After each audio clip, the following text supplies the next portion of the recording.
বন্ধুরা, আজকে আমাদের গল্পের নাম দুখু মিয়ার আশা। গল্পটি ভালো লেগে থাকলে লাইক এবং চ্যানেলটি সাবস্ক্রাইব করে আরও ভালো গল্প বানানোর জন্য উৎসাহিত করবেন।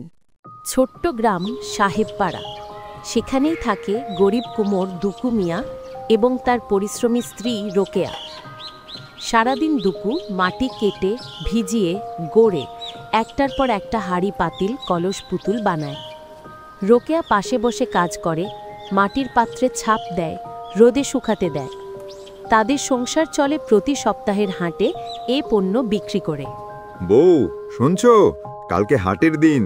আজকের ভিতর আরও কিছু হাঁড়ি পাতিল বানাতে হবে।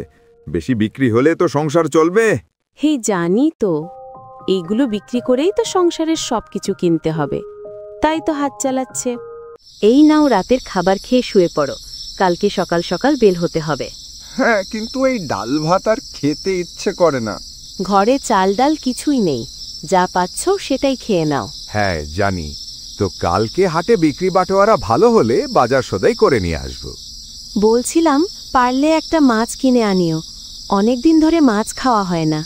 পরদিন সকাল সকাল দুখু মিয়া তার মাটির বানানো হাঁড়ি পাতিল পুতুল নিয়ে হাটের উদ্দেশ্যে যাত্রা প্রস্তুতি নেয়।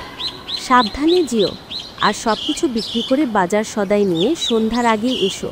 শিশির ভেজা সকালে গ্রাম যেন নতুন করে জেগে ওঠে। মাঠঘাট, গাছপালা, এমনকি বাতাসেও অন্যরকম শান্তি।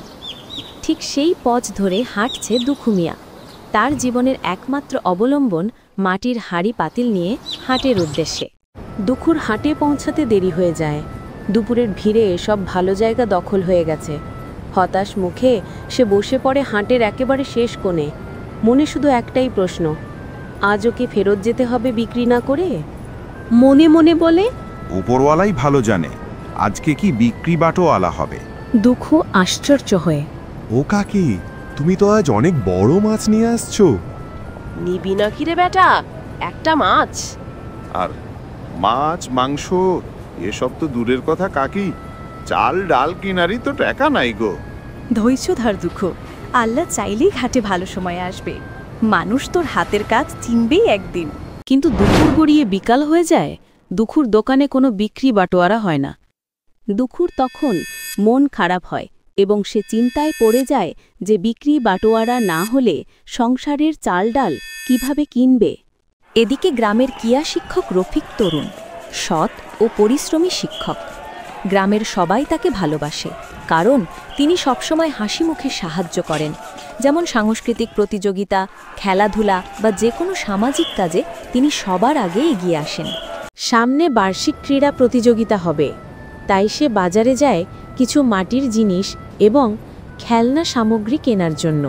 কিন্তু সে একসাথে মাটির হাঁড়ি এবং খেলা জিনিস পাচ্ছিল না। তাই শিওর চিন্তায় পড়ে যায়, কারণ সপ্তাহের হাট ছাড়া তো মাটির জিনিস পাওয়া যায় না। তখন এসে দেখতে পায় দুখু মিয়াকে, যার কাছে মাটির হাঁড়ি পাতিল এবং পুতুল ছিল। আর দেরি না করে সে দুখুর দোকানের কাছে চলে যায়। স্যার, কেমন আছেন? আমার দোকানে অনেক মাটির হাঁড়ি পাতিল পুতুল আছে। সব কিছুই আমার নিজের হাতে বানানো, অনেক ভালো এবং টেকসই হবে। আপনার কি লাগবে স্যার? হ্যাঁ, আমার স্কুলের জন্য কিছু মাটির হাঁড়ি পাতিল ও পুতুল দরকার, কারণ সামনে বার্ষিক ক্রীড়া প্রতিযোগিতা হবে। দুখু মিয়া বলে, নিয়ে যান স্যার, আমার এখানে তো অনেক মাটির হাঁড়ি পাতিল এবং পুতুল আছে। হ্যাঁ, আমার তো মাটির হাঁড়ি পাতিল পুতুলগুলো লাগবে। আপনি কষ্ট করে আমাকে একটু বুঝিয়ে দিন, টাকা পয়সা কম বেশি যা হয় নিয়েন। দুখু মিয়া সব কিছু ভালোভাবে গুছিয়ে রফিক স্যারের ভ্যানে তুলে দেয়। রফিক স্যার এবার নিশ্চিন্তে স্কুলের উদ্দেশ্যে রওনা দেয়, কারণ স্কুলের বার্ষিক ক্রীড়া প্রতিযোগিতা আয়োজনের জন্য সব উপকরণ জোগাড় করে ফেলেছে।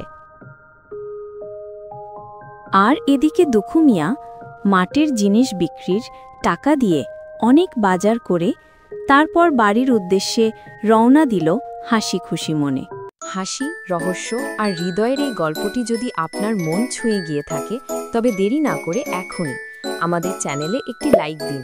নিচে কমেন্ট করে জানান গল্পটি কোন কাণ্ডটি আপনার সবচেয়ে বেশি ভালো লেগেছে, এবং অবশ্যই এমন আরও মজা আর রহস্যময় আর মন ভালো করা কার্টুন দেখতে সাবস্ক্রাইব করে ঘন্টাটি বাজিয়ে দিন। দেখা হবে পরের অ্যাডভেঞ্চারে।